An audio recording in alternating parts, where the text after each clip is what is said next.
Hello everybody. तो कैसे हैं आप लोग। तो मैं आज आपके सामने में मोमेंट ऑफ इनर्शिया का एक बहुत ही अच्छा सा प्रॉब्लम लेके आया हूं और आज हम देखने जा रहे हैं मोमेंट ऑफ इनर्शिया का एक बहुत ही बेहतरीन सा कंसेप्ट। ठीक है, तो आइए शुरू करते हैं। हमारे पास स्क्रीन पे एक सवाल है जिसमें दिखा गया है कि हमारे पास एक सेमी सर्कुलर रिंग है। हमारे पास एक सेमी सर्कुलर रिंग है जिसका मास m है और रेडियस r है। ठीक है, तो आपको बताना है कि ये जो आपके पास इसके टॉप पॉइंट पे दिख रहा है एक एक्सिस अंदर की तरफ मैंने लिया है a, तो उस a के अबाउट आपके पास मोमेंट ऑफ इनर्शिया कितना होगा। ठीक है, क्या ये सवाल जेईई मेंस वगैरह में आपको फ्रीक्वेंटली दिखेंगे, तो इसको किस तरीके से हम टैकल करने वाले हैं, किस तरीके से अप्रोच करने वाले हैं, उसको थोड़ा ध्यान से देखते हैं। ठीक है, अब सबसे पहले आप तो स्क्रीन को पॉज करके ना 1 मिनट का ब्रेक लीजिए और आप खुद से इस क्वेश्चन को सॉल्व करने की कोशिश करिए कि whether you are able to find the correct answer और नॉट। ठीक है, फिर आप जब इसके सॉल्यूशंस को देखेंगे तो you really realize your mistakes की आपने क्या गलती की है, तो आपको ज्यादा बेहतर उसका फायदा मिल सकता है। ठीक है, तो चलिए देखते हैं हम लोग यहाँ पे। तो अगर बहुत ध्यान से देखेंगे कि हमारे पास एक रिंग है, जनरली होता क्या है, अगर मैं आपको सबसे पहले बताऊं कि अगर मैं कुछ आपको बेसिक बातें बताऊं जो अगर आपने याद करी है तो कोई दिक्कत नहीं है, लेकिन अगर आप भूले हुए हैं तो अगर मान लीजिए कि हमारे पास एक रिंग है और अगर रिंग के इस एक्सिस के अबाउट अगर मैं इसको बोलूं थोड़ी देर के लिए कि ये x है, हमारे पास ये y है और ये जो दोनों के परपेंडिकुलर एक्सिस है उसको z बोल दिया मैंने, तो इस i z के अबाउट अगर आप मोमेंट ऑफ इनर्शिया लिखते हैं तो आप कितना लिखते हैं, mr² लिखते हैं। आपने वाला ये तो बहुत ही बढ़िया बात आपने बताई है, मेरे को पता था।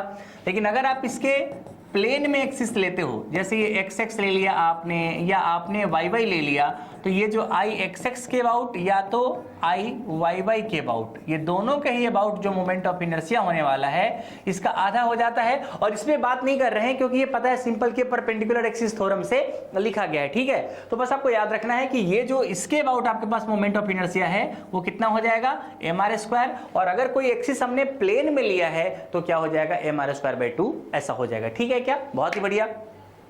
बट प्रॉब्लम यह है कि अगर मैं आपसे ये पूछता हूं कि अगर मेरे पास एक ना आधा रिंग है, मतलब सिंपल आधा रिंग है और इसके अबाउट मोमेंट ऑफ इनर्शिया कितना होगा, मास हमारे पास कितना है, m है मान लीजिए, और हमारे पास इसका रेडियस कितना है, r है। तो खुद ही सोच के बताइए कि अगर मेरे पास रिंग जो है आधा हो गया है तो हमारे पास मोमेंट ऑफ इनर्शिया कितना होने वाला है।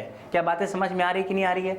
अब सोचो कि ये पूरा मास m था तो mr² ऐसा लिख दिया मैंने, पर सोचो कि अगर ये ऐसा कुछ कहानी है तो अगर हमारे पास एक आधा रिंग है जिसका मास m है, रेडियस r है, तो इसका मोमेंट ऑफ इनर्शिया कितना होगा आपके पास। अगर मैं इसको x बोल देता हूं, अंदर की तरफ ही आपके पास एक्सिस है, तो मैं आपको बताना चाहता हूं कि यहां पे भी मोमेंट ऑफ इनर्शिया जो होने वाला है वो सिंपली mr² ही होने वाला है। मीन्स कि there is no change in the moment of inertia, चाहे आप पूरा रिंग रखो, आधा रिंग रखो, क्वार्टर रिंग रखो। सर ऐसा होता क्यों है, क्योंकि बहुत ही सिंपल है।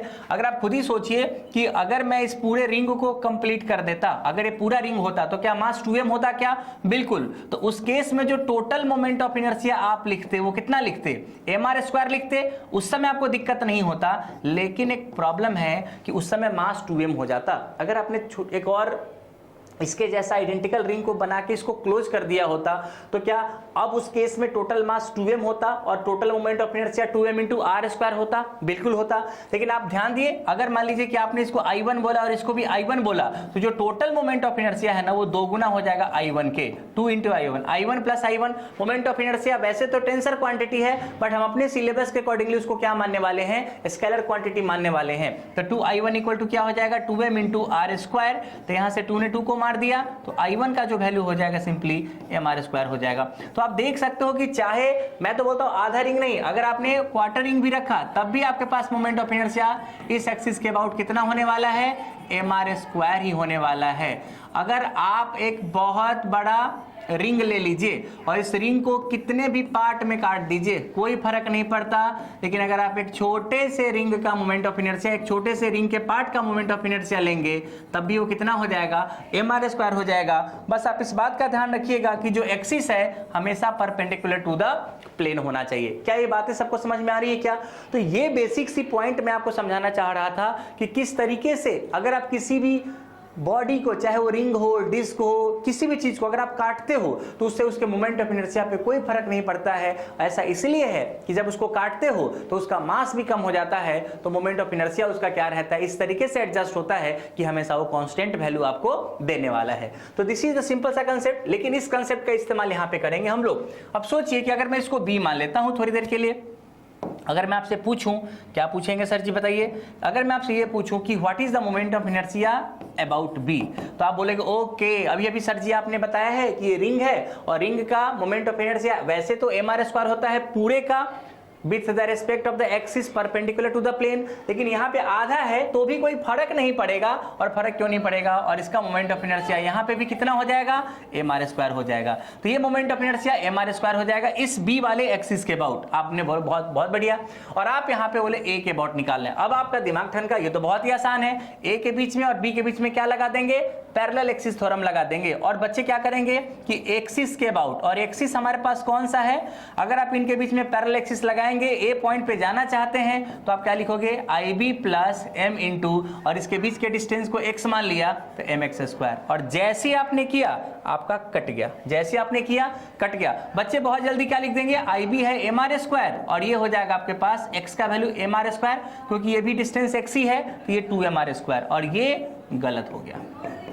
ये क्या हो गया, गलत हो गया। क्यों गलत हो गया आपको पता चला, क्यों गलत हो गया आपको पता चला, क्योंकि आपने पैरेलल एक्सिस थ्योरम लगाया। और मैं आपको बता रहा हूं कि अगर आपने इस सवाल को सॉल्व किया है तो कम से कम तो 20 से 25% जनता ने जरूर ऐसा किया होगा, mr², 2mr²। तो सबसे पहले तो ये पता करना कि mr² होता है, पहला प्रॉब्लम था। और अगर आपने ये सही निकाल भी लिया है तो आपने जल्दी से पैरेलल एक्सिस थ्योरम लगा दिया और 2mr² बता दिया। और पहला ही ऑप्शन क्या रहेगा, 2mr², और फिर सिर्फ होगा आपके जीवन में दुख, पीड़ा और अशांति। ठीक है, इस सारे दुख, पीड़ा और अशांति को अगर आप हटाना चाहते हैं तो बहुत ही आसानी से सवाल को देखना पड़ेगा आपको। कैसे, देखिए यहाँ के अबाउट ना हमें कोई दिक्कत नहीं था कि हमारा मोमेंट ऑफ इनर्शिया mr² था, लेकिन आप खुद ही सोचो कि पैरेलल एक्सिस थ्योरम तब तक नहीं लगाया जा सकता है जब तक कि आप उसको cm के अबाउट मोमेंट ऑफ इनर्शिया ना ले लेते। मतलब I एक्सिस जो है ना वो हमेशा ICM plus m into x² होता है।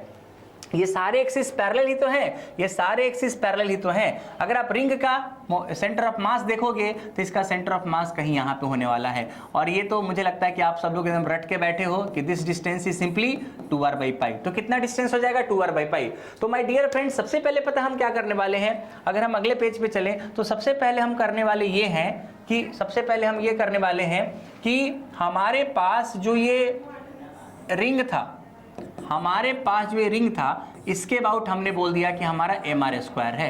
तो हम इसके अबाउट पहले निकाल लेंगे जो कि हमारा सेंटर ऑफ मास है, और इसके बीच का डिस्टेंस कितना है, 2r/π डिस्टेंस हमारे पास है। तो अब आप सोचिए कि क्या लिखेंगे यहाँ पे, I of centre of mass, I of centre of mass.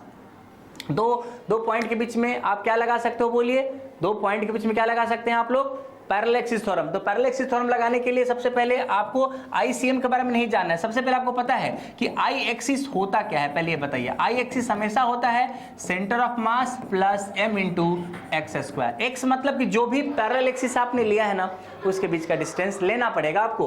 तो सोचिए कि अगर आप यहाँ पे ICM निकालना चाहते हो तो ICM कितना हो जाएगा, I ऑफ एक्सिस। और यहाँ पे जो मैं एक्सिस लेना चाह रहा हूँ ना, फिलहाल के लिए मैं क्या ले रहा हूँ, ये जो पॉइंट आपके पास B है वो ले रहा हूं। निकालना मुझे किसके अबाउट है, ए के अबाउट है। तो यहां पे मैंने बी वाला एक्सिस लिया है, तो I axis B minus mx²। अब आप सोचो कि इसके अबाउट तो आप निकाल ही चुके हो, कितना वैल्यू था, mr² माइनस m इंटू, अच्छा x का वैल्यू कितना है, 2r/π। तो ये हो जाएगा m इंटू 2r/π का होल स्क्वायर। तो जो सेंटर ऑफ मास के अबाउट मोमेंट ऑफ इनर्शिया आपके पास आया है that is mr² minus m into 2r/π का होल स्क्वायर। राइट है बच्चा लोग, बिल्कुल राइट है ये। ठीक है, अब हम काम बना लेंगे अपना। अब सोचिए कि हमारे पास ना ये एक एक्सिस है सेंटर ऑफ मास का, मोमेंट ऑफ इनर्शिया हमको पता था।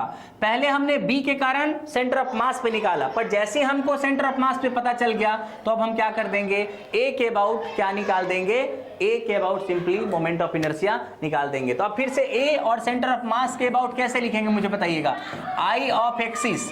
और अब ये जो एक्सिस आपके पास है कहां पे आ जाएगा, बोलिए, ए पे आ जाएगा, और ये हो जाएगा I of CM plus m into x square. और अब जो हम एक्स ले रहे हैं ना, ये वाला एक्स ले रहे हैं, और ये डिस्टेंस कितना हो जाएगा, आर माइनस 2r बाई पाई हो जाएगा। तो कितना हो जाएगा बोलिए, आईसीएम का वैल्यू यहाँ से उठा के पुट कर दीजिए, ये हो जाएगा M R square minus M into 2r by pi का होल स्क्वायर और plus m into x square, और एक्स स्क्वायर सिंपली है r minus 2r by pi का whole square, r minus 2r by pi का whole square. तो देखिए कितना लंबा सा आंसर आया आपके पास कि ये पूरा स्टोरी है, ये आपका मोमेंट ऑफ इनर्शिया होने वाला है किसके अबाउट, ए के अबाउट। और आप लोग क्या बोल रहे थे, 2mr स्क्वायर। अगर आप में से जिसने भी बोला है वो बिल्कुल ही गलत है, आपको इस तरीके से मोमेंट ऑफ इनर्शिया निकालना है। इसको मैं कैलकुलेट नहीं कर रहा हूं क्योंकि थोड़ा सा लेंथी कैलकुलेशंस है, बट आपको वैल्यू के टर्म में देंगे तो आपके लिए आसान रहेगा इसको सॉल्व करना। तो देखा किस तरीके से आपने थोड़ी सी भी असावधानी करी और आपका हाल और चाल दोनों ही बेहाल हो जाने वाला है। तो इसी तरीके के बहुत ही छोटे छोटे कंसेप्ट्स जिस पे आप गलती करते हो मैं लेके आता रहूँगा और आपको बेनिफिट पहुँचाता रहूँगा। तो आप सब लोग वीडियो को देखते रहिए, खूब सारा प्यार दीजिए। मिलते हैं अगले वीडियो में, तो आगे की बात करेंगे। तब तक के लिए सतर्क रहें, सुरक्षित रहें।